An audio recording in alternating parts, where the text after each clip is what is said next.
Welcome to Friday Friends, RI Elder Info's weekly look at the organizations and individuals providing resources for Rhode Island seniors, caregivers, and professionals.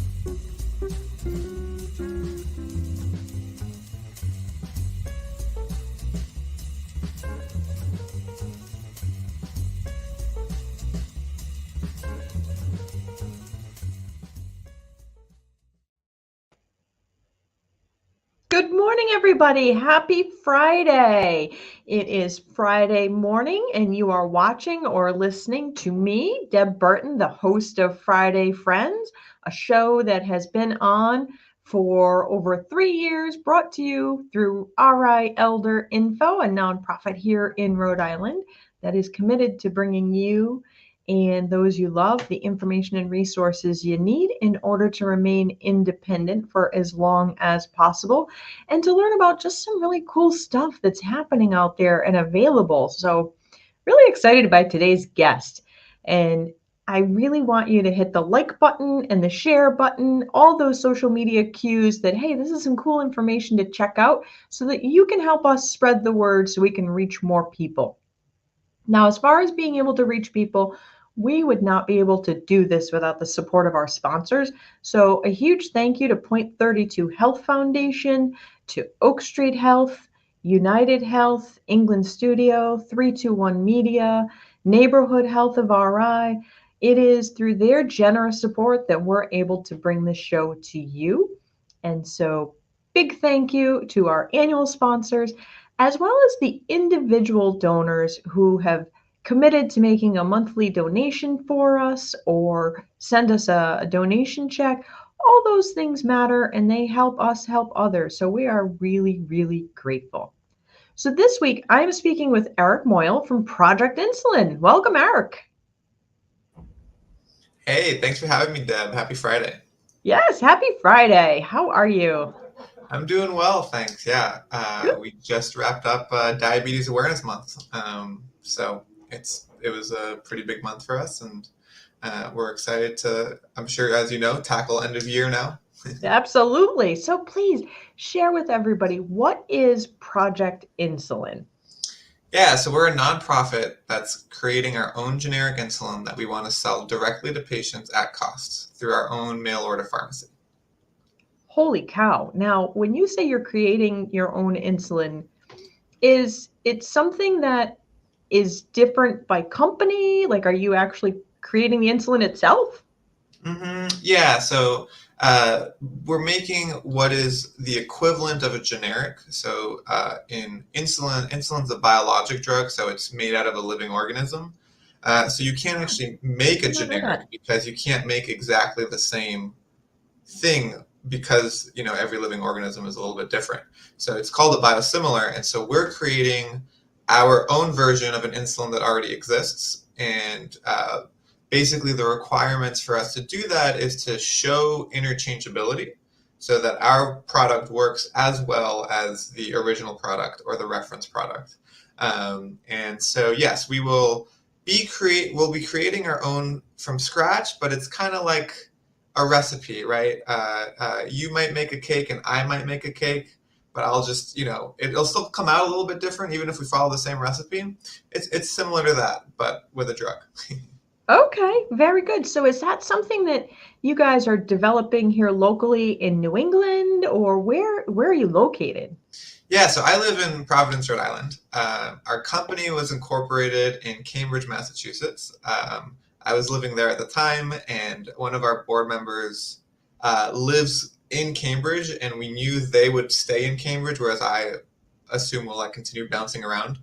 So we needed an anchor point, but yeah, operations are basically based here in Rhode Island. I work out at the RI Hub space at the CIC building at 225 Dyer in downtown Providence, and that is an innovation space where they provide free space for entrepreneurs trying to get off the ground in Rhode Island to move their missions forward.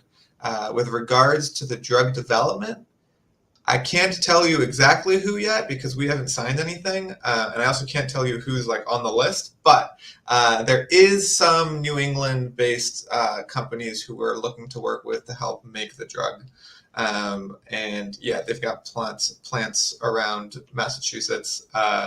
Nothing in Rhode Island yet, but with the new life sciences, you know, committee and the passion and focus around life sciences in Rhode Island, hopefully in the future we might be able to do some of the downstream manufacturing distribution here in the state. So we'll see, but we're keeping our options open, and time will tell. I think a lot of people don't realize that there is a huge biotech footprint here in New England, from Boston to Rhode Island. We've got some really amazing companies and nonprofits such as your own that are creating some truly life-changing medications, medical equipment, and the like right here. I think a lot of times we think of, drugs and development as being like a West Coast thing, but it really is happening here. So what will make Project Insulin different from maybe how people are getting their insulin now? How does that Yeah, work? so it's a really good question. I think there's two main pieces that make us different and will hopefully then transfer to providing patients with a better experience. If you don't know, insulin can cost up to $300 a vial today. And the average person with insulin-dependent diabetes needs between 2 to 3 vials a month. So that is, that price is that adds up over the course of a year. And so our goal is to make it as accessible and affordable as possible. And we really made it. We like created Project Insulin as a nonprofit with intention about signaling to people that our mission is to make it as accessible and affordable, and that we're not going to stray from the mission. There's an accountability aspect of being a nonprofit and having that as our mission statement. That if we're not doing that, we'll be. I mean, punished is a weird word to use, but we'll be punished for it. Yeah. So our goal is to make it as affordable as possible, which means that anyone would pay a flat rate. It wouldn't matter what insurance you have. We will hopefully work with insurance companies moving forward, but if you are uninsured or underinsured and our insulin costs less than the price tag that you see out on the market, we create a safety net for the people who need that. And so that's at the very basic level, that is our goal, is to make sure that everybody can and does afford insulin that they need to survive. Absolutely. And are you finding that there is an increased need for insulin? Is diabetes on the rise? What is that looking like in the general population here in America? Yeah, it's a interesting question because there's been so yes, diabetes rates have been increasing in the US. I believe we are currently at 37 million people that have diabetes.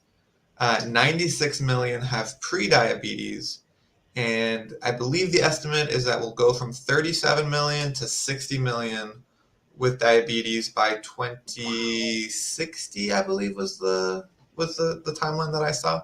But not everybody who has diabetes needs insulin. So there's two types of diabetes, type 1 and type 2. In type 1 insulin, your pancreas has stopped working. I can't really explain the whole science behind it, but basically your pancreas stops producing insulin. And so you need insulin to survive. In type 2, if all other forms of treatment have not been successful, ranging from diet and exercise to different drugs that are, that you might need, then insulin is kind of your last resort drug. And so the insulin-dependent population is about 8 million today. And That's there's a been lot of people. And yeah. that's to be able to afford a medication that I'm sure a lot of people are struggling to pay for. I think that's like hugely beneficial as a common cause social good as part of a nonprofit. So I think that's amazing. Yeah. I'm sorry, I'm just like stunned by the numbers of people Yes. that are being impacted by this. Yeah, it's really unfortunate So what does because your time frame look like? oh, yeah. So our time frame is uh, it depends. If we can raise I all love the that. money that we need um, at each milestone along the way, it should take about 5 years to get from Okay. today, pre-drug development, through FDA approval. So because we're doing that biosimilar where we're trying to prove interchangeability, um, our drug doesn't have to go through as rigorous of a FDA approval process, because if we can prove that it works the same as the other drugs, they already did all that spending to get proper FDA approval. And this has kind of been a new a wrinkle in the FDA process for biosimilars in particular, trying to push an increase in generic drugs that come to the market so that prices can come down. So we are benefiting from that, which is very cool. But yeah, if everything goes well, it should take 5 years. That is awesome. So if people wanted to learn more, do you need research subjects? What would be helpful for you to reach the next goal? Yeah, so right now we're trying to raise $400,000, and that will get us through 1 year of drug development. We're very excited. And so, yeah, for us, it would be if you can make a donation, or if you know anyone who could help make a donation to help us reach that 400,000 goal, we would really appreciate that. Our website is projectinsulin.org, and it's floating on the bottom of the screen, which I think is very cool. And we're always looking for volunteers. Um, to help with a variety of different parts of the organization. We have our scientific development uh, team of volunteers, we have our marketing volunteers, grant writers, fundraisers, whoever it is, and we try to, ensure that everyone has fun tasks to do, tasks that they want to do. It's a lot of young people are volunteering, so for us, it's an opportunity for professional development. And so, I mean, where else can you say that as a 22-year-old out of college, you helped build the formula or the roadmap for a generic drug, right? That is experience that you don't really get. That's um, very true. yeah, yeah. So that's kind of what volunteering looks like, and we're always looking for more people. So again, if you go to projectinsulin.org, we have a volunteer page where you can sign up, and then you and I will have a quick 30-minute meeting. We'll discuss what you're interested in doing and go from there. So you mentioned the 22-year-old being able to be at the ground, but the 72-year-old who just retired can Mhm. also bring all their business wisdom and acumen to the Oh my God, project as of well. course. Yeah. Something really cool that we have is mentors. And I am very upfront about the fact that I don't know very much about drug development. I've learned quite a bit in the last 2 years, but learning from people that have had these experiences and understand, um, the world, the like drug development world, it's invaluable. So absolutely, if anyone is invited to volunteer, and there's the people who are just looking to move their careers forward, and there are the people who are looking to shed knowledge and share their experiences, and we'd love that as well. That is awesome. And Mhm. what is your website again? Projectinsulin.org. All right. And if people have questions and want to reach out to you, how do they reach you? Oh yeah, so we have my email address is also floating on the bottom. It's EMOYAL at projectinsulin.org. That's my personal email.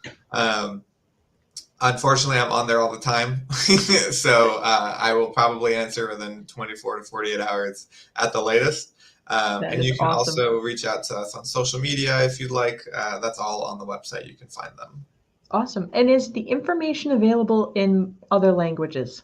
So, not currently talking Okay. about volunteer opportunities. If we could get someone to translate the website to Spanish, I think that would be like incredibly helpful. Yep. We are looking to, be more accessible um, for the different accessibility is such a wide-ranging word. Yeah. So yes, we are trying to become more accessible, and it's a matter of knowing someone who speaks Spanish. Unfortunately, I didn't get too far in high school Spanish. Well, there you go. There's a big volunteer need for you. Yeah. Awesome. Eric, I'm so glad you were able to come on today. I know I took more of your time than I promised. And as an innovator, I know time is really valuable. So I'm glad that you were able to stay. Yeah, absolutely. Oh, I had a blast. We could keep talking for as long as you want. Absolutely. This has been great. Thank you so much for coming on. Yeah, thanks for having me, and have a great rest of the year. Thank you. Everybody, this is a really cool project that is started and developing right here in New England. Eric, like he said, he's right in downtown Providence, so he's a local guy. And if you have knowledge that you would like to share or volunteering that you would like to do, please reach out to him. It's a really cool program that is going to be able to help a lot of other folks in need out there. And, we are all in this together, so we have to support one another. So I encourage you to reach out. Check out their website, projectinsulin.org. They're doing some really cool stuff that more people need to know about. So I look forward to you all coming back to see me next week. I hope that in the meantime that you be well and be kind. If you liked this video, please follow us on social media and subscribe on YouTube. For more information, visit rielderinfo.com or call 401-585-0509. If you have any questions, email deb@rielderinfo.com.